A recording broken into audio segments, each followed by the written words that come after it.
What's up, guys? So here's the living DNA test, or my living DNA test I did. And it's got some interesting results. So let's talk about the results. So the science, it's determined by a combination of bits of DNA called autosomes inherited from both my mom and my dad. So I received roughly 50% from each of my biological parents. And we share autosomal DNA with everyone we're related to, both directly and indirectly.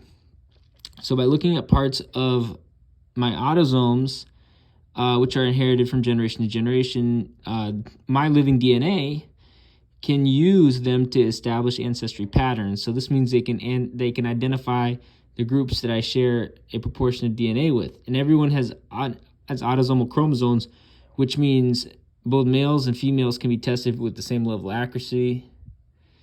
And my autosomal results show a view of my ancestry as a puzzle of populations which contribute to my ancestral profile. This accounts for the general location of your ancestors as far as 1,500 years ago.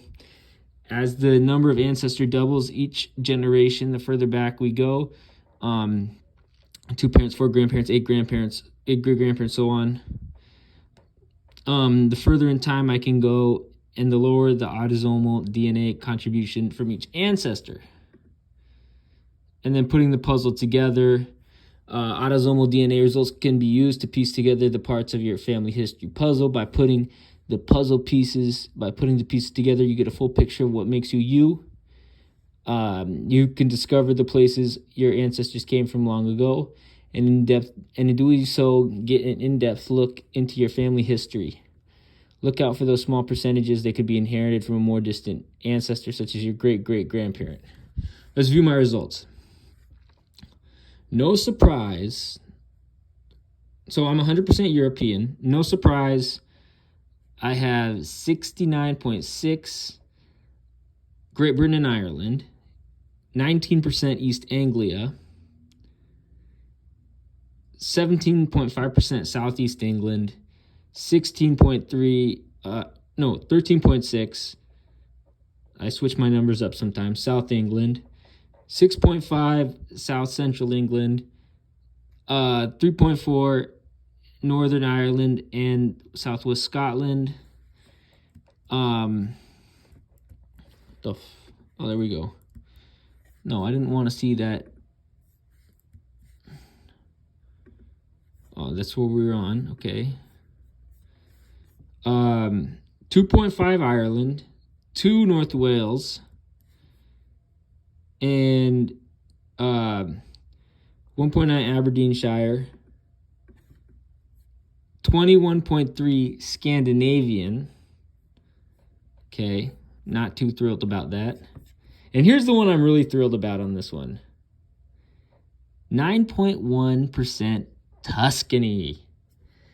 Buongiorno. I love it. I love Italians. I love Italian culture. They got swagger. Italians have a certain level of swagger. So the fact that I have ancestry, or they're showing that I have ancestry that's Italian, that's from Tuscany. Peep this. 9% Italian. That's pretty cool. I love Italians. I love Italian culture. Yeah. The genetic mixture that roughly covers the area of present-day Tuscany has been formed over thousands of years by migrations and movement. The rich archaeology in Tuscany reveals a deep time scale of human habitation across these lands. Habitation here is not just from our species. Tuscany was likely occupied by Neanderthals. Before even the Etruscans or Romans, Tuscany had advanced trading links with the Minoans and Mycenaeans across the Aegean Sea, creating vital links in trade and development for the area. Who are the Etruscans? The origins of this pre-Roman civilization have been hotly debated by academics for over 2,000 years, being investigated by early Greek writers such as Herodotus. Advancements in genetics have fueled this long-standing argument.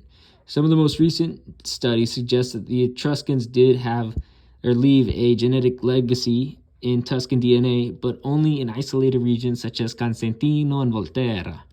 Whether or not Etruscans were local or migrants is a huge question. One genetics is beginning to answer. The Romans took over the Etruscan civilization in 351 BC, though they were influenced by many Etruscan creations, including art, gladiators, temples, hydraulics, religion, and more. That's cool, and that makes me want to go to Italy. So there you go. Oh, and I'm more Italian than, see, peep this, 2.5% Irish, okay? 2.5% Irish.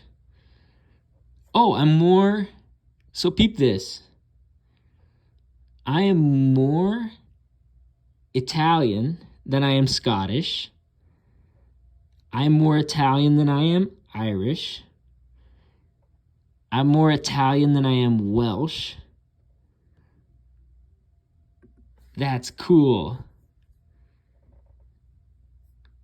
So, that makes me happy.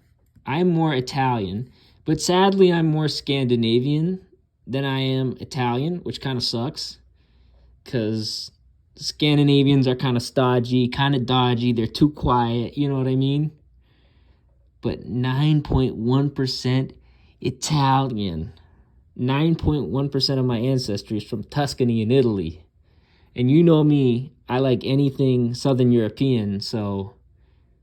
And that would make sense, because there was some people from Tuscany in my family that had the last name Spinelli, including the guy my uncle's named after, Tommaso di Spinelli. So that's pretty cool. So 9% Italian according to Living DNA. So there you go. That's cool. So there you go, yeah. I'm more Italian than I am Irish.